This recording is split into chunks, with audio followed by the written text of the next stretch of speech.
ॐ नमो भगवते वासुदेवाय। ॐ नमो भगवते वासुदेवाय। ॐ नमो भगवते वासुदेवाय।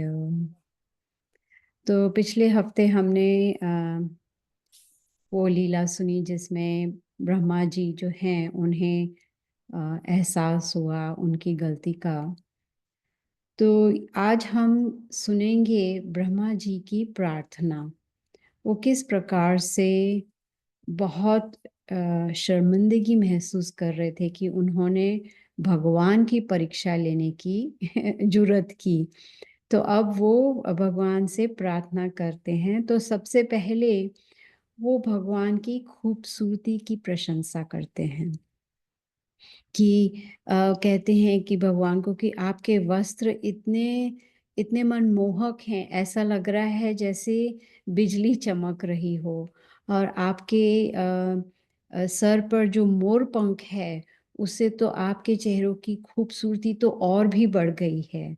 और जो आपने वन में जो फूल मिलते हैं उनकी जो आपने माला पहनी है वो भी बहुत ही खूबसूरत है। और कहने लगे ब्रह्मा जी भगवान श्री कृष्ण से कि आप इतने मीठे हो कि आपकी मिठास जो है वो समझना हमारे बस की बात नहीं है। कोई किसी को भी ये अंदाज़ा नहीं है कि आपका रूप कैसा है। अब हम ब्रह्मा जी के जो ब्रह्म संहिता का जो पहला श्लोक है उसमें ब्रह्मा जी ने कहा है, ईश्वर परम कृष्ण सच्चिदानंद विग्रह अनादिर आदिर गोविंद सर्व कारण कारणम। कि हे भगवान आप परम ईश्वर हो, मतलब ईश्वरों के भी ईश्वर हो, परम ईश्वर हो। और आपका रूप कैसा है? सत चित आनंद। मतलब वो ये भौतिक शरीर नहीं है भगवान का, उनका है सत चित और आनंद का रूप है। और इस रूप को समझना बहुत ही कठिन है। ज्यादातर लोग समझ नहीं पाते हैं कि कृष्ण का रूप कैसा है। और वो चाहते हैं भगवान को अपने वश में करना। लेकिन कौन कर सकता है भगवान को वश में? कोई नहीं कर सकता है। सिर्फ शुद्ध भक्त भगवान को अपने वश में कर सकते हैं। ब्रह्मा जी कहते हैं जो शुद्ध भक्त होते हैं वो उनकी भक्ति इतनी शुद्ध और इतनी पवित्र होती है कि भगवान स्वयं चाहते हैं उनके वश में आ जाना। और उनको भगवान को बहुत प्रसन्नता होती है अपने शुद्ध भक्त के वश में आ जाना। तो अब शुद्ध भक्ति कैसे प्राप्त की जाए ये ब्रह्मा जी हमें बता रहे हैं इस अध्याय में, जो श्रीमद् भागवतम का 10वां स्कंद है। उस अध्याय में ब्रह्मा जी समझा रहे हैं कि अगर हम भगवान को समझना चाहते हैं सही रूप से तो हमें भक्ति करनी होगी। और वो भक्ति शुरू होती है श्रवणम और कीर्तनम से। ज्ञानी जो योगी हैं, जो इतने सारे ज्ञानी हैं, वो बहुत प्रयास करते हैं भगवान को समझने की, लेकिन वो नाकाम हो जाते हैं।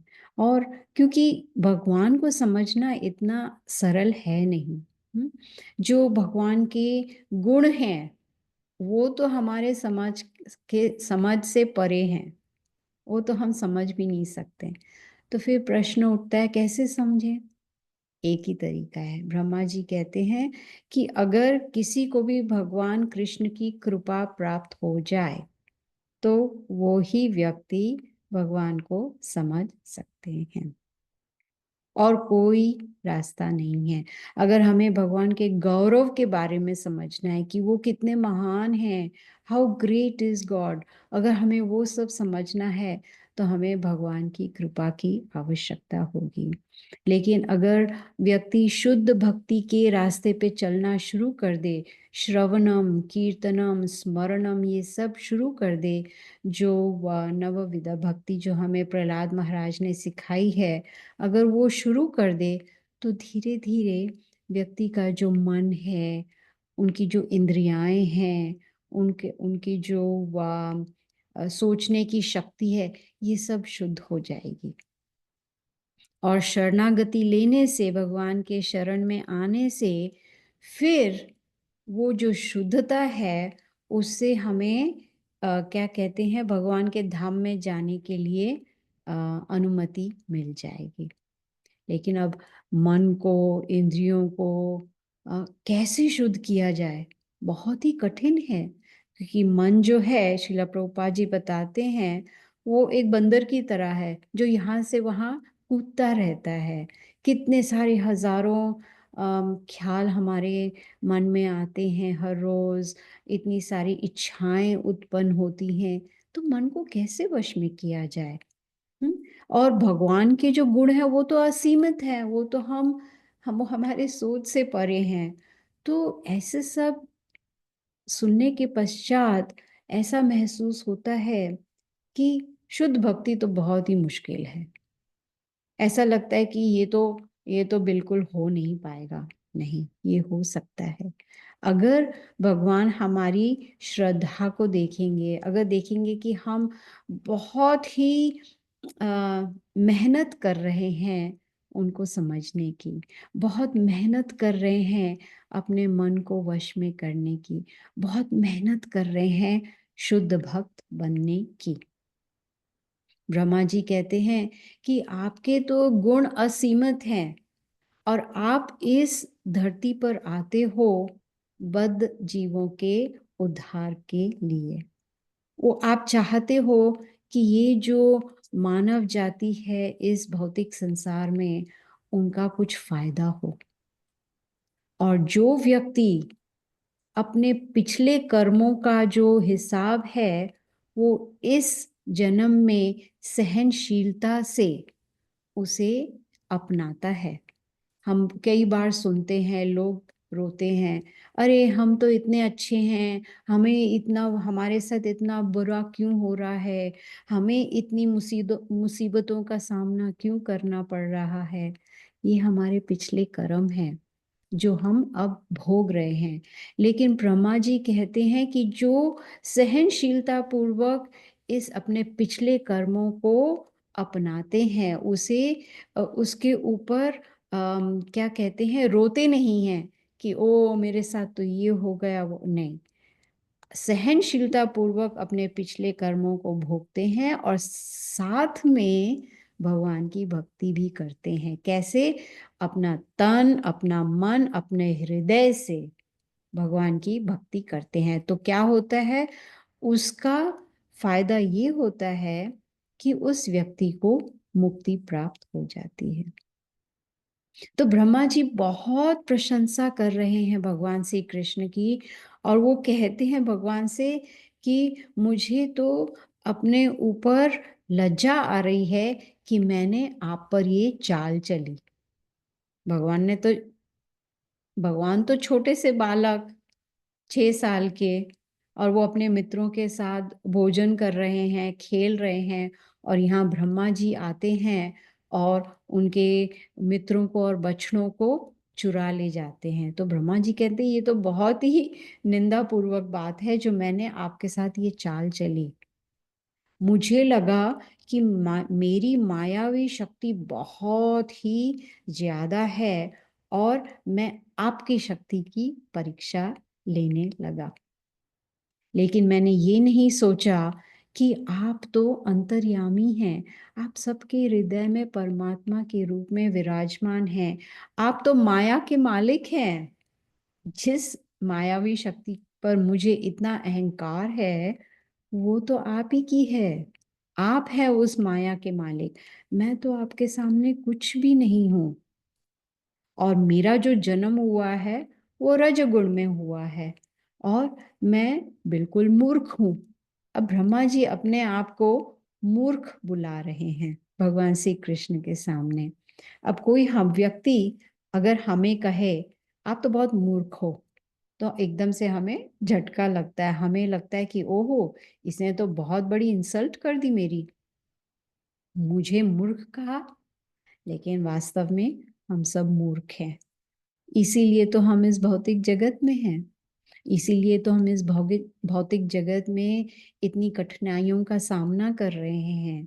इतने दुखों का सामना कर रहे हैं और फिर भी हमें अ, एहसास नहीं हो रहा कि हमें इस चक्कर से बाहर निकलना चाहिए, जन्म मृत्यु के चक्कर से हमें बाहर निकलना चाहिए।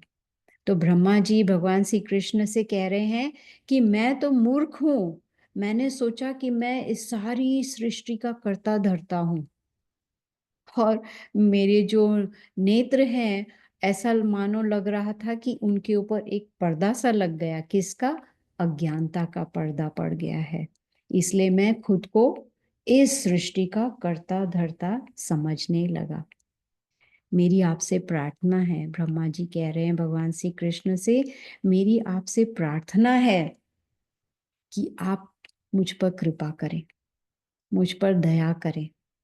मैं जानता हूं कि मैंने आपके शरीर से ही जन्म लिया है। जो गर्भोदक्षाई विष्णु है, उनके नाभि में से जो एक कमल का फूल अ, निकला था, उसके ऊपर ब्रह्मा जी का जन्म हुआ था। तो वो कृष्ण को याद दिला रहे हैं। वैसे याद दिलाने की तो आवश्यकता है नहीं, लेकिन वो बता रहे हैं कि देखिए, मुझे याद है कि मेरा जन्म कैसे हुआ था और मैंने जो आध्यात्मिक ज्ञान है वो आपसे ही प्राप्त किया है। आप ही मेरे गुरु हैं और आप ही ने मुझे सिखाया है कि मैं सब जितने भी जीव हैं उन सब में आपको देखूं परमात्मा के रूप में।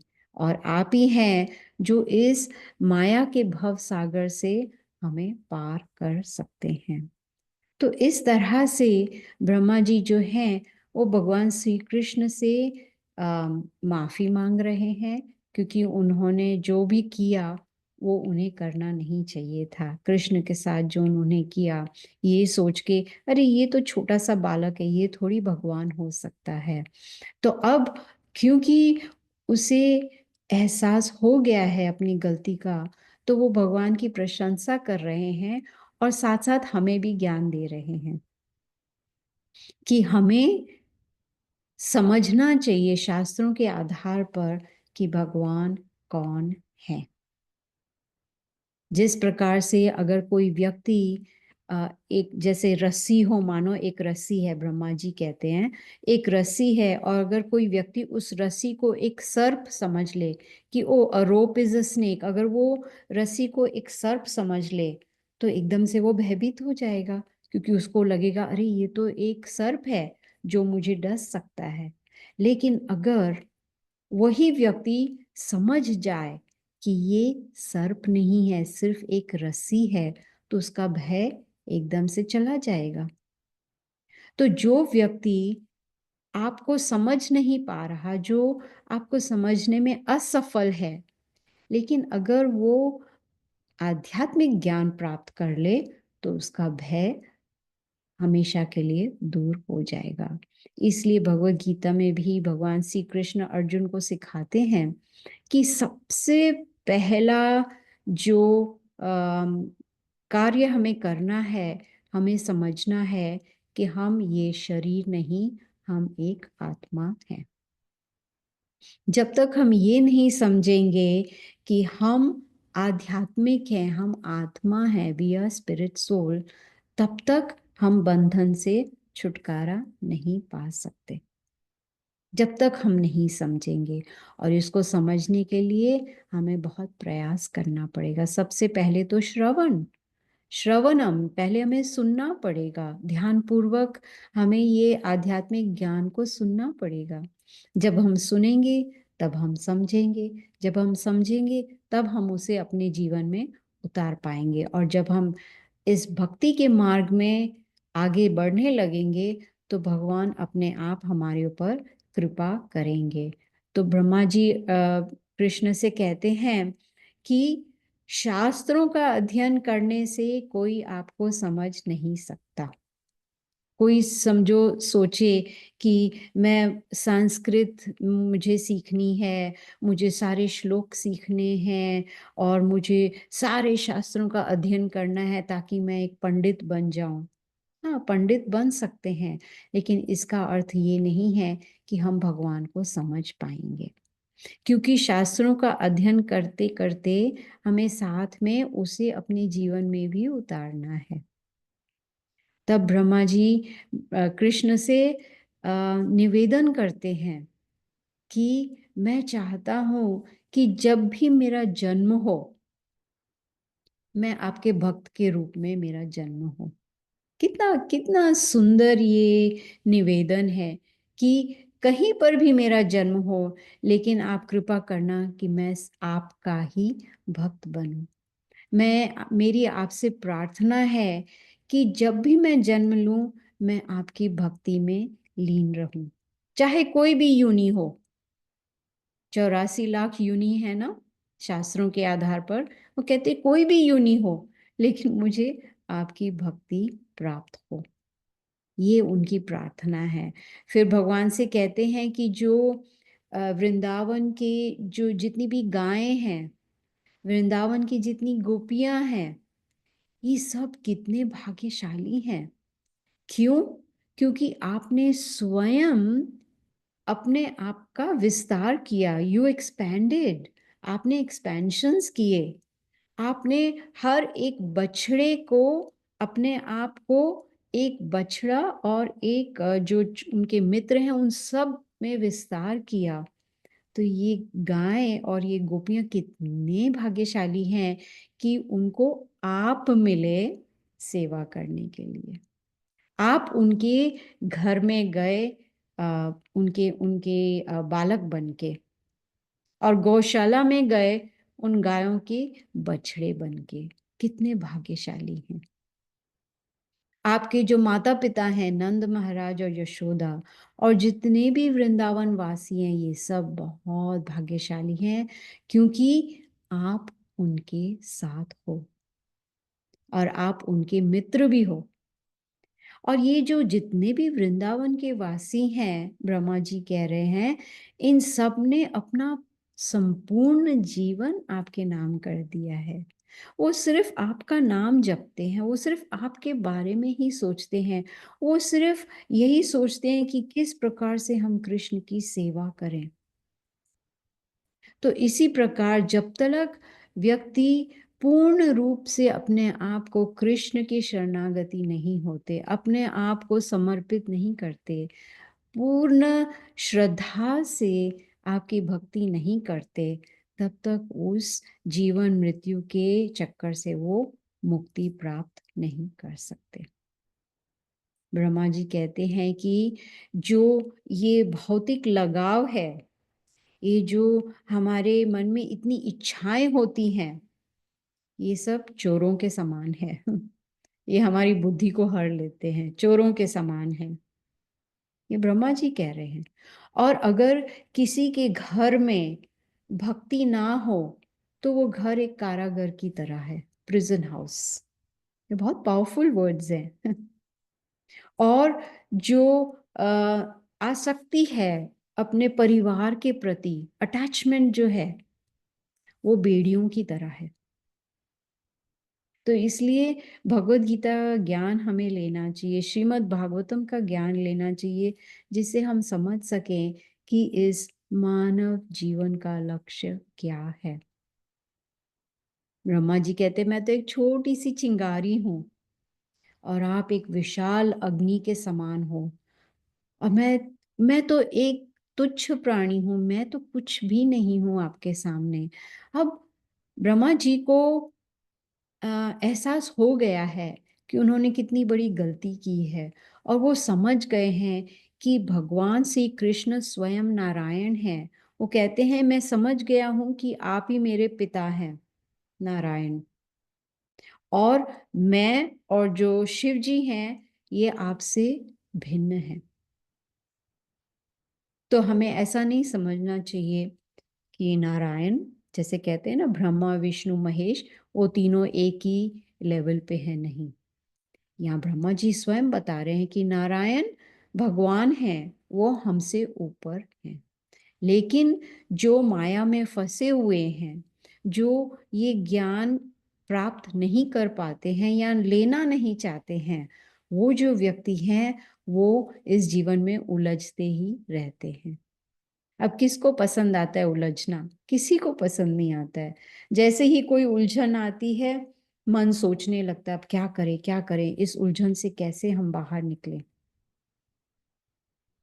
तो ये माया का प्रभाव है। तो अगर हम चाहते हैं कि माया का प्रभाव हम पर ना पड़े, तो हमें श्रवणम और कीर्तनम करना चाहिए।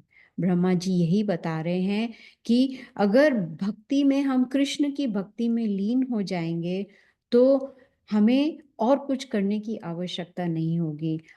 अपने आप ही मन शुद्ध हो जाएगा, इंद्रियाएं शुद्ध हो जाएंगी, हमारी बुद्धि शुद्ध हो जाएगी और हम परम धाम को प्राप्त कर पाएंगे। तो इतना सब प्रशंसा करने के बाद ब्रह्मा जी जो हैं वो क्षमा याचना करने लगे, क्योंकि उनसे इतनी बड़ी गलती जो हो गई थी। उन्होंने कृष्ण को एक साधारण बालक समझ लिया और उनके साथ एक चाल भी चल ली। तो अभी उनको एहसास हो गया कि अरे नहीं, मैंने तो बहुत बड़ी गलती की है। तो अब वो क्षमा याचना करने लगे और वो कहने लगे कि काश मैं भी एक ब्रजवासी होता, क्योंकि ये जो ब्रजवासी हैं ये बहुत ही भाग्यशाली हैं। और मैं चाहता हूँ, मेरी आपसे प्रार्थना है कि आप मुझे वृंदावन में आ, जन्म लेने का अवसर प्राप्त करें, किसी न किसी तरह। चाहे वो मैं घास की पत्तियां हूँ या कोई झाड़ या झाड़ की पत्ती हो या फल, कुछ भी, आप मुझे वृंदावन में जन्म लेने की क्या कहते हैं, आशीर्वाद दीजिए। तो ये अ, बहुत ही महत्वपूर्ण बात जो है वो ब्रह्मा जी बता रहे हैं। वो कहते हैं कि मैं अब स्वयं को पूर्ण रूप से आपके चरणों में समर्पित करना चाहता हूँ। भगवत गीता भी यही हमें सिखाती है। जो 18वां अध्याय है उसमें अंत में भगवान श्री कृष्ण अर्जुन से यही कहते हैं, सर्व धर्मान परित्यज्य माम एकम शरणम व्रज अहम त्वम सर्व पापेभ्यो मोक्षयिष्यामि मा शुचः। वो हमें गारंटी देते हैं, कहते हैं आप चिंता मत करो। जो भी व्यक्ति सब कुछ त्याग कर पूर्ण रूप से मेरी शरण में आता है, उसके मैं सारे पिछले पाप धो डालता हूँ। इसका मतलब वो व्यक्ति पवित्र हो जाएगा। तो इस प्रकार से ब्रह्मा जी जो हैं वो भगवान की बहुत प्रशंसा कर रहे हैं, बार बार प्रशंसा कर रहे हैं। और फिर इतनी प्रशंसा करने के बाद, प्रार्थना करने के बाद, याचना करने के बाद, उन्होंने भगवान श्री कृष्ण की 3 बार प्रदक्षिणा की। उनके कृष्ण के पूरी पूरी 3 बार प्रदक्षिणा करी और फिर से अपना शीश को झुकाया, अपने सर को झुकाया और भगवान से आज्ञा ली कि आप मुझे आज्ञा दीजिए कि मैं अपने धाम ब्रह्मलोक में वापस जा सकूं। और कृष्ण ने भी मुस्कुरा के उन्हें आज्ञा दे दी। और उसके पश्चात कृष्ण ने जितने भी उनके बछड़े जो गुम हो गए थे उन सबको लिया और वो वापस यमुना के तट पर पहुंच गए। कहाँ? जहाँ उनके जो मित्र थे वो अभी भी भोजन का आनंद ले रहे थे। और ये वही मूल मित्र थे जो शुरू में बैठे हुए थे, अभी भी वहीं बैठे हुए थे। क्योंकि कृष्ण की माया शक्ति थी, उन्हें कुछ भी पता नहीं चला कि किस तरह से ब्रह्मा जी आए, उन मित्रों को और बछड़ों को चुरा के ले गए। फिर कृष्ण ने अपना विस्तार किया, उन 1 साल बीत गया। उसके पश्चात फिर ब्रह्मा जी ने क्षमा याचना की और अब बछड़े वाप इन मित्रों को तो लगा अभी एक क्षण ही तो हुआ है, अभी अभी तो कृष्ण गए थे और अभी अभी वापस आ गए। उनको ये नहीं पता था कि 1 वर्ष बीत गया था। तो जैसे ही कृष्ण बच्चों के साथ आए तो मित्रों ने बुलाया, आओ आओ आओ कृष्ण, हमारे साथ बैठो और हमारे साथ भोजन करो। तो कृष्ण ने भी उनके साथ भोजन का आनंद लिया। फिर कृष्ण ने हर एक बछड़े को उनके नाम से पुकारा। हजारों बछड़े, उन सबको एक-एक को ना, कितने भाग्यशाली हैं वो बछड़े, जिनको कृष्ण पुकार रहे हैं उनके नाम से। इतना प्रेम करते हैं गायों से और बछड़ों से। सबको बुलाया और सब बछड़े वापस आए और सारे मित्र और बछड़े और कृष्ण वापस अपने घर की ओर जाने लगे। अब ये जो मित्र थे उनको याद था कि जब वो आए थे वन में, उसके पहले कृष्ण ने अघासुर का वध किया था और उसके पश्चात वो आए थे भोजन करने वन में। अब उनको वो भी याद था, वो भी 1 वर्ष पहले हुआ था, लेकिन उन्हें वो एहसास नहीं था। अब ये जो ब्रह्मा जी ने इतनी सुंदर प्रार्थना की है कृष्ण के प्रति, तो श्रीमद् भागवतम में इस अध्याय के अंत में सुखदेव गोस्वामी बताते हैं परीक्षित महाराज को कि जो भी व्यक्ति ब्रह्मा जी की इस प्रार्थना को सुनते हैं या बोलते हैं, उनकी जो भी आध्यात्मिक इच्छाएं हैं वो पूर्ण हो जाती हैं। इतना महत्व है इस अध्याय का, ब्रह्मा जी की प्रार्थना कृष्ण के प्रति। तो इस लीला से हम क्या सीखते हैं कि अगर मनुष्य के हृदय में अहंकार हो, जैसे ब्रह्मा जी को अहंकार हो गया था कि मैं तो इस सृष्टि का कर्ता धर्ता हूँ, मेरे कारण ही पूरी सृष्टि चलती है, मेरे में इतनी मायावी शक्ति है कि मैं कुछ भी कर सकता हूँ। उसने ऐसा सोचा था। ये है अहंकार। वो भूल गए थे, ब्रह्मा जी भूल गए थे एक्सक्यूज मी, ब्रह्मा जी भूल गए थे कि सारी सृष्टि के कर्ता धर्ता भगवान श्री कृष्ण है और भगवान श्री कृष्ण के नाभि से ही ब्रह्मा जी का जन्म हुआ था। वो भूल गए थे। क्यों? क्योंकि अहंकार। भगवद गीता में कृष्ण कहते हैं प्रकृति क्रियमाणानि गुणे कर्माणि सर्वशः अहंकार विमूढ़ात्मा करता हम मन्यते। कि अगर व्यक्ति को अहंकार आ जाता है तो वो सोचता है कि मैं ही सब कुछ हूँ, मैं कंट्रोलर हूँ, मैं मेरे ही कारण सब कुछ हो रहा है। तो एक अंग्रेजी में कहावत है, pride comes before the fall. जब अहंकार आता है उसके बाद क्या होता है? व्यक्ति गिर जाता है। तो इसलिए हमें कोशिश करनी चाहिए अपने आप के ऊपर थोड़ा, क्या कहते हैं, मेडिटेशन करना चाहिए, सोचना चाहिए क्या मेरे हृदय में अहंकार है या नहीं।